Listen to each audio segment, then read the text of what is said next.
माँ तू सबसे प्यारी है, माँ तू जग में न्यारी है।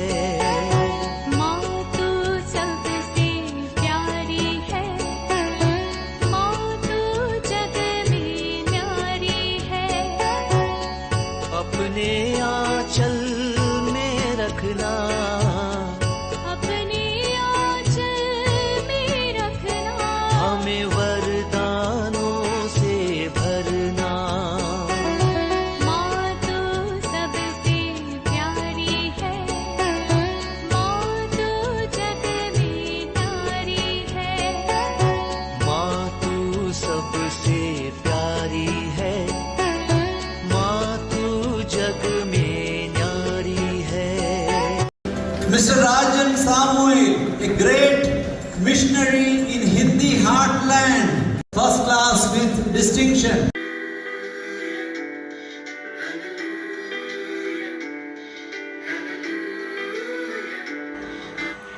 पिता, पुत्र और पवित्र आत्मा के नाम पर आमीन। आप सबों को जय यीशु। आज हम लोग एक महान पर्व को मनाते हैं, एपिफनी, प्रभु प्रकाश का पर्व या थियोफनी, अनेकों नाम से ये पर्व माना जाता है। क्रिसमस के 12 दिन बाद इस पर्व को मनाते हैं, क्रिसमस के 12वां दिन। मुझे ये भी पढ़ने के लिए मिला है, आदिम काल में क्रिसमस को भी इस प्रकार जनवरी 6 तारीख को प्रभु का बपतिस्मा और क्रिसमस ये सब एक साथ मनाता था। क्या कारण है? बाइबल में लूकस के सुसमाचार में हम लोग पढ़ते हैं कि ईसा मसीह का बपतिस्मा 30 साल के उम्र में हुआ था। इसका मतलब जन्म और बपतिस्मा एक ही दिन हुआ, ये विश्वास में आदिम समय पर ये पर्व सब मिलकर के मनाया करता था। इसे मुझे याद है, पिछले साल भी मैं इस एपिफनी के दिन में क्लास लिया था और उस समय पर भी बोल करके दिया, एपिफनी का पर्व हमें 3 बातों पर मन चिंतन करने के लिए देता है। 3 बातों को, क्रिस्त किस प्रकार, क्रिस्त का प्रकटीकरण किस प्रकार हुआ, ये 3 बातों को यहाँ पर उठाते हैं। सबसे पहले हमें मालूम है यहूदी गडरिये लोगों को क्रिस्त का जन्म का सबसे पहला संदेश स्वर्गदूतों ने सुनाया गया। इसका मतलब यहूदी लोग था, उन 3 गडरिये लोग आकर के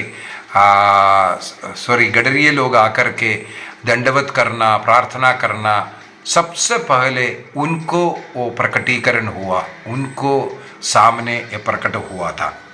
manifestation of Jesus Christ, Isa Masih के जन्म का वो संदेश है। इसके बाद केवल यहूदियों को नहीं, गैर यहूदियों को और समस्त संसार के लिए मुक्तिदाता है क्रिस्त। इसको दर्शाने के लिए आगे हम लोग मत्ती का सुसमाचार अध्याय 2 के अंदर देखते हैं 3 ज्ञानी लोग आता हुआ, 3 पुरोहित, 3 राजा, 3 ज्ञानी, कई नाम से इनको बताया जाता है। तो वो गैर यहूदी था, पर्शिया देश से, उस प्रदेश से आए हुए लोग, ये गैर यहूदी लोग था।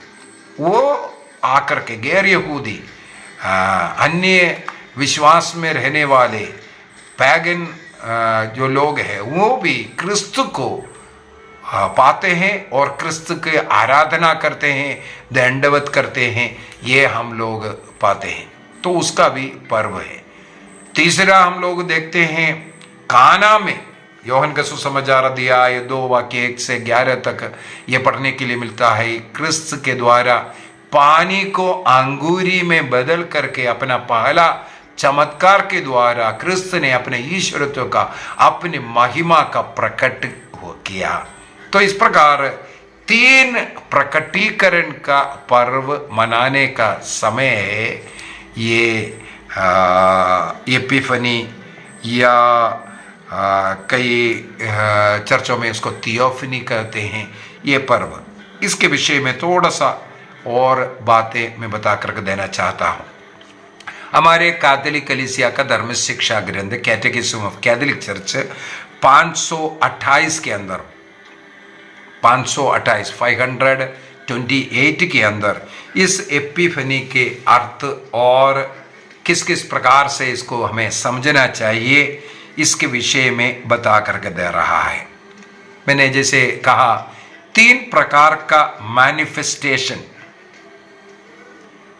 3 प्रकार का मैनिफेस्टेशन ईसा मसीह का, क्रिस्त का प्रकटीकरण यहूदी गैर यहूदियों के बीच में जो हुआ उसको हम लोग आज के दिन मनन चिंतन करते हैं। सबसे पहले क्रिसमस के बाद आने वाले विशेषकर जनवरी 2 तारीख से जनवरी 2 को भी एक पर्व मनाते हैं क्रिस्त का जो मंदिर में अर्पण करने का, जन्म का 40 दिन के बाद जो हुआ उसको भी हम लोग याद करते हैं। क्रिस्त का जो चर्च में फर्स्ट टाइम प्रवेश करने का, वो जनवरी 2 से लेकर के 8 के बीच में जो संडे आता है उस संडे के दिन में इसको मनाने का एक प्रथा था। लेकिन एक्चुअली जनवरी 6 तारीख को ये प्रभु प्रकाश का पर्व आते हैं। विशेषकर जो लैटिनी चर्च में जो संडे को मनाने के लिए जनवरी 2 से लेकर के 8 के बीच में जो संडे आते हैं उसी संडे को इसको मनाया जाता है। और एक्चुअली जनवरी 6 को अर्थात 12th डे ऑफ क्रिसमस कहते हैं इसको, 12th डे ऑफ क्रिसमस इसको मनाते हैं हम लोग।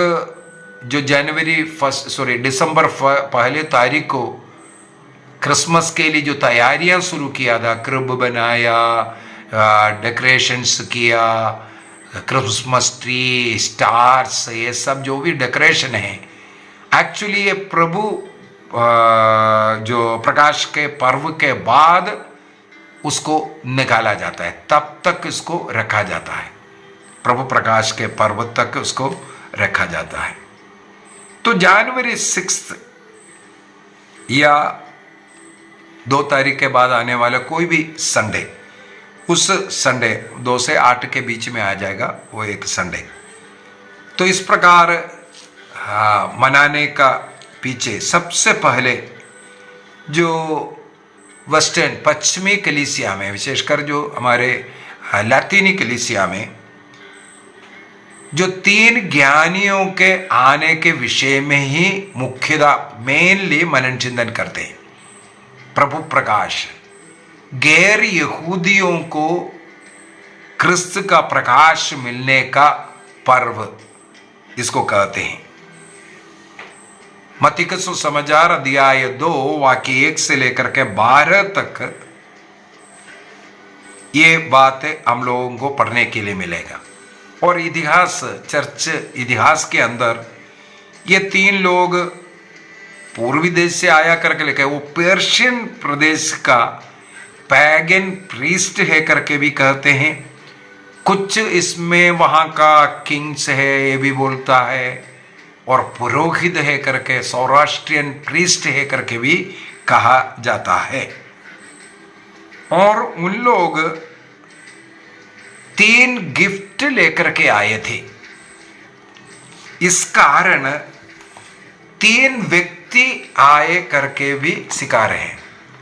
यदि हम लोग मत्ती का सुसमाचार अध्याय 2 को पढ़ेंगे, कहीं भी 3 लोग आया कर करके नहीं लिखा है, और कौन से जगह से आया ये भी हम लोगों को पढ़ने के लिए नहीं मिलेगा। मत्ती का सुसमाचार उसके अध्याय 2 वाक्य 1 से लेकर के देखिए, केवल यहाँ का हेडिंग, इस बाइबल में हेडिंग ज्योतिषी लोग लिखा हुआ मिलेगा। ये कहा जाता है सौराष्ट्रियन प्रीस्ट हो सकता है, कुछ भी हो, वे लोग पैगन लोग हैं, अन्य जाति के अंधविश्वास में रहने वाले लोग हैं। तो ईसा मसीह का जन्म होने के बाद पूर्व से यरूशलेम ऐसे ज्योतिषी लोग आए करके बाइबल में हम लोगों को पढ़ने के लिए मिलता है। और आजकल वो संख्या कितना लोग आए, यहाँ कहीं भी हमें पढ़ने के लिए नहीं मिलता है, कहीं भी नहीं। केवल हम लोगों को क्या पढ़ने के लिए मिलता है?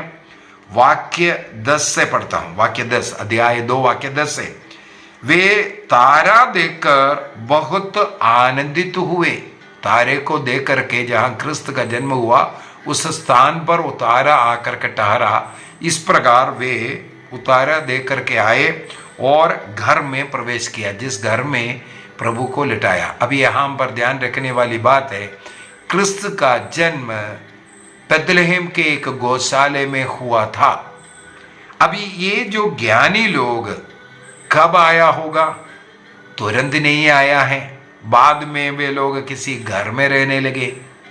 उस घर के बात यहां पर लिखा हुआ है।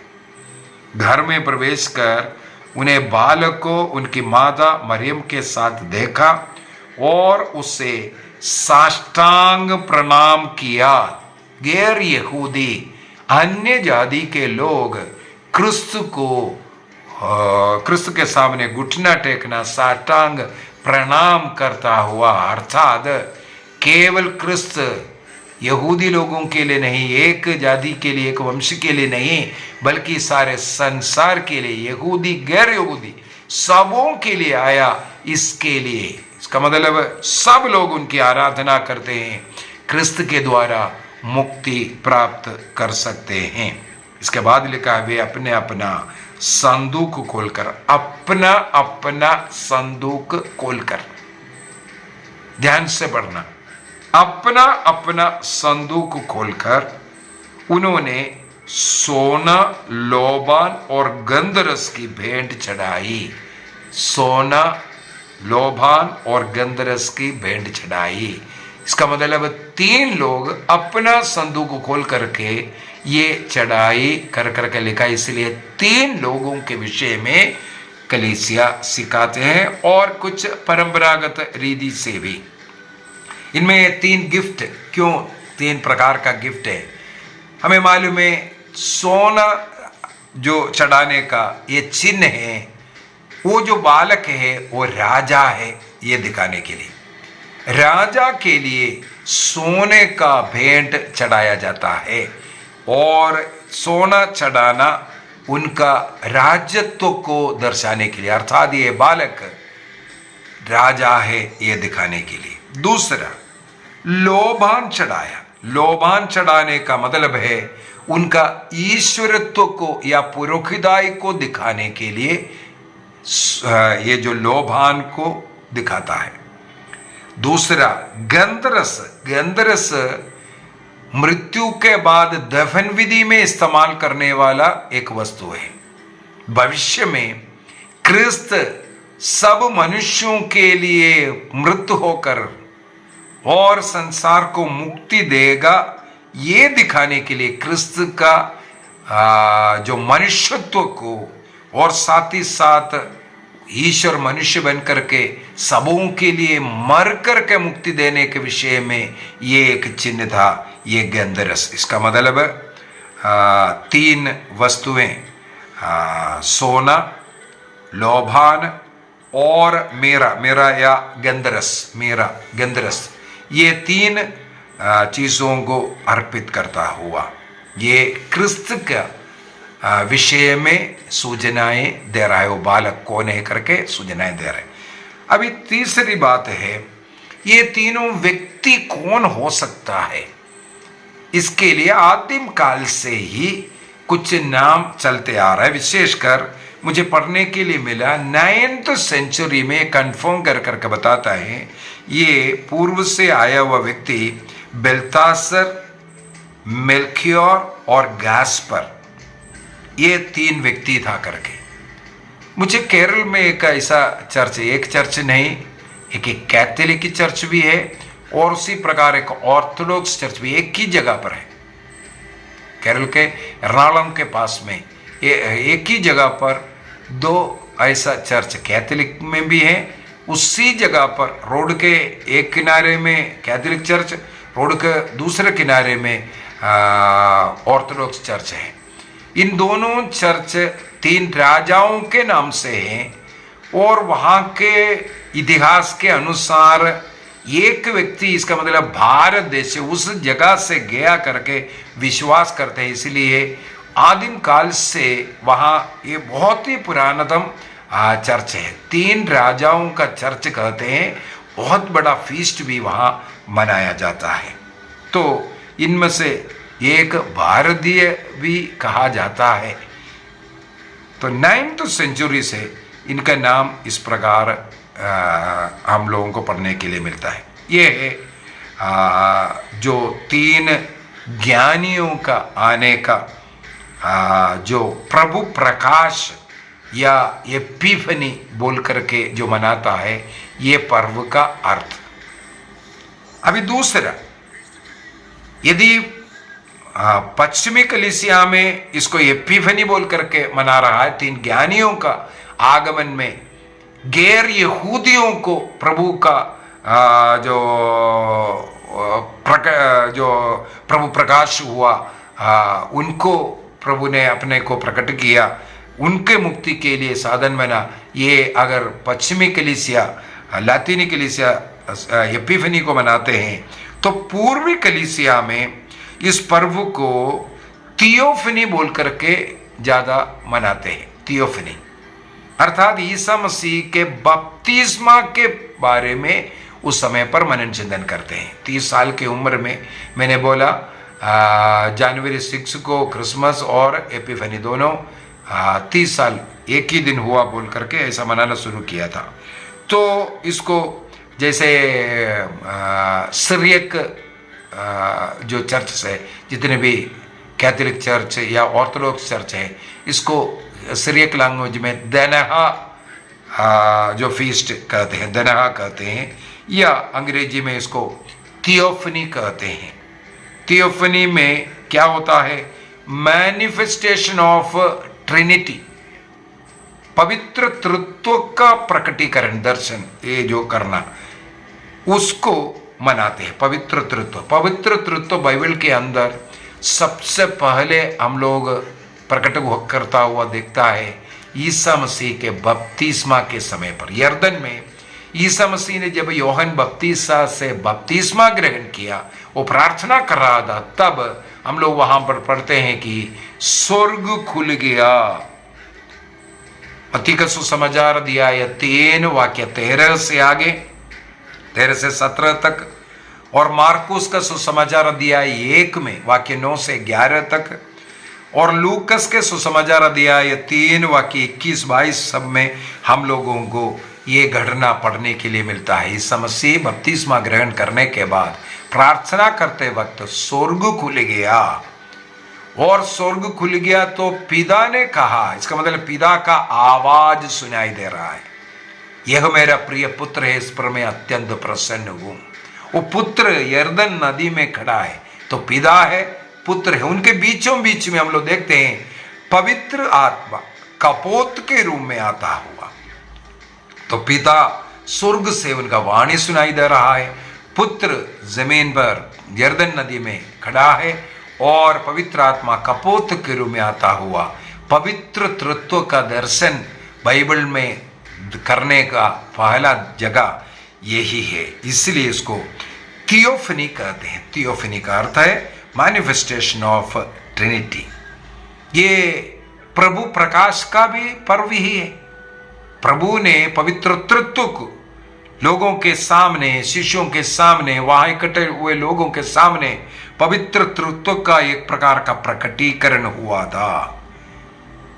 प्रभु प्रकाश, इसका मतलब एक नया आध्यात्मिक प्रकाश लोगों को मिला।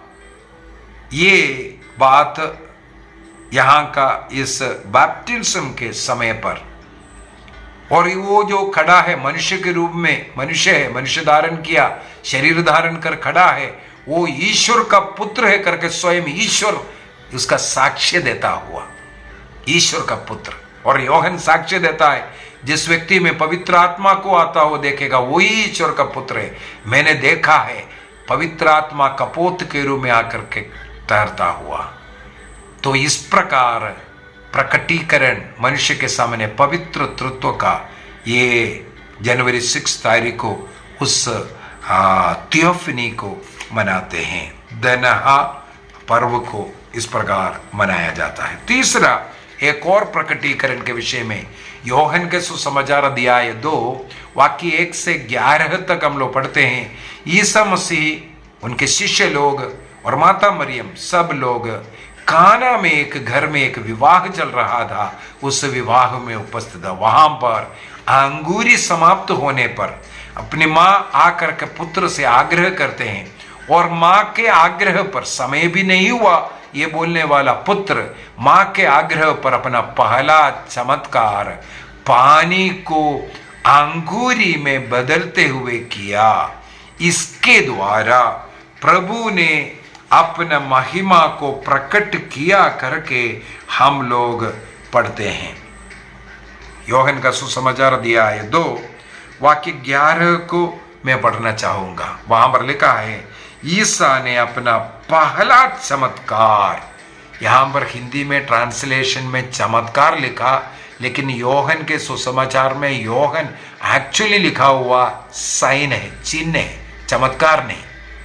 संत योहन के अनुसार ईसा मसीह चिन्ह दिखाता है, चमत्कार नहीं। तो यहाँ पर लेकिन हिंदी ट्रांसलेशन में कुछ गदर है, उन्होंने उसको ट्रांसलेट किया है ये चमत्कार के रूप में, लेकिन ये पहला चिन्ह है जो गलीलिया के काना में दिखाया। उन्होंने अपनी महिमा को इस प्रकार प्रकट किया और उनके शिष्यों ने उनमें विश्वास किया। विश्वास करने का, अपना महिमा को प्रकट करने वाला, देखो यहां पर भी ईश्वर का प्रकटीकरण, मैनिफेस्टेशन। तो 3 मैनिफेस्टेशन, एक एपिफनी के अर्थात 3 ज्ञानियों का जो आगमन में गैर यहूदियों को मैनिफेस्टेशन हुआ ना। इसके बाद हम लोग देखते हैं थियोफनी, बपतिस्मा के समय पर, लोगों के समय में पवित्र तत्व का प्रकटीकरण, और काना के विवाह में प्रभु ईसा मसीह ने ये चमत्कार, पानी को अंगूरी में बदलना, अर्थात किसी भी पदार्थ को वो बदल सकता है, अपनी उस शक्ति को प्रकट किया। बाद में हमें मालूम है उस अंगूरी को अपने रक्त में बदलता है। तो यहां पानी को अंगूरी में बदल करके किसी भी वस्तु को, उस वस्तु को बदलने का शक्ति ईसा मसीह में है कर करके बताते हैं। ट्रांसब्सटेंशिएशन ये कहा जाता है इसको, ट्रांसब्सटेंशिएशन, तत्व परिवर्तन। पानी के तत्व को ईसा मसीह ने अंगूरी के तत्व में बदला। अभी वहां पर हम लोग देखते हैं, देखने में पानी था लेकिन चखने में अंगूरी था। यह भी जरूरी नहीं है, चखने में पानी अंगूरी का टेस्ट आना जरूरी नहीं, लेकिन वहां अंगूरी की जरूरत था, इसलिए टेस्ट में। ट्रांसब्सटेंशिएशन के रूल के अनुसार केवल तत्व को परिवर्तित करना है, टेस्ट परिवर्तित होना जरूरी नहीं है, वस्तु को देखने में परिवर्तित होना जरूरी नहीं है, उसका केवल तत्व को, सब्सटेंस को परिवर्तित की जाती है। तो ये ट्रांसब्सटेंशिएशन का ये जो तत्व यहाँ पर पहला दिखाते हुए अपनी महिमा को प्रकट किया। यहाँ विवाह था, ये भी एक इशारा हमें देता है, प्रभु ईसा मसीह दुल्हा है, ब्राइडग्रूम, और कलीसिया दुल्हा है, ब्राइड है। इनके बीच में ये विवाह, अंतिम समय पर हम क्रिस्त के जो दुल्हा है, क्रिस्त के साथ एक होने का उस विवाह भोज में सम्मिलित होने का हम इस संसार में जीवन जी रहा है। तो प्रभु प्रकाश का ये पर्व हमें 3 बातों के द्वारा क्रिस्त के समान बन करके पवित्र जीवन जीने की ओर हमें इशारा करता है। आइए हम अपनी आंखें बंद करें। आज की क्लास में हम लोगों ने देखा एपिफनी का पर्व जनवरी 6 तारीख को, और आदिम काल में तीनों पर्व इकट्ठा मनाता था, विशेषकर एपिफनी का और थियोफनी का। लेकिन धीरे धीरे उसको अलग किया, विशेषकर जो लैटिन कलीसिया कहा जाता है AD 567 में 567 में जो महासभा हुआ टूर में, काउंसिल इन टूर, वहां पर डिसीजन लिया दिसंबर 25 तारीख को क्रिसमस और 6 जनवरी को 12 दिन के बाद एपिफनी को। इसके बाद परमानेंट ऐसे हो गया। इससे पहले भी हम लोग देख सकते हैं रोमन चर्च 354 में, वो हम लोगों ने इससे पूर्व में भी इसके विषय में मननचिंतन कर चुके हैं। क्रिसमस को क्यों 25 दिसंबर को मनाया, उसका एक क्लास में भी मैंने बोल कर दिया। 354 में 354 में रोमन चर्च डिसाइड किया ये 25 दिसंबर को ही क्रिसमस मनाने का, और आगे चल कर के काउंसिल में भी उसका पारित किया 567 के अंदर टूर के काउंसिल में। ये प्रभु प्रकाश हमारे जीवन में प्रभु का प्रकटीकरण जो क्रिस्त में एक है, क्रिस्त के समान उस ज्योति को लोगों को देने के लिए भी उत्तरदायी है। इस पर्व को मनाते हुए क्रिस्त में एक नया व्यक्ति बन करके क्रिस्त का वो प्रकाश को दुनिया को देने के हम प्रयत्न करेंगे। इसके लिए प्रभु हम सबों को आशीष दे। पिता, पुत्र और पवित्र आत्मा के नाम पर आमीन। आप सबों को जय यीशु।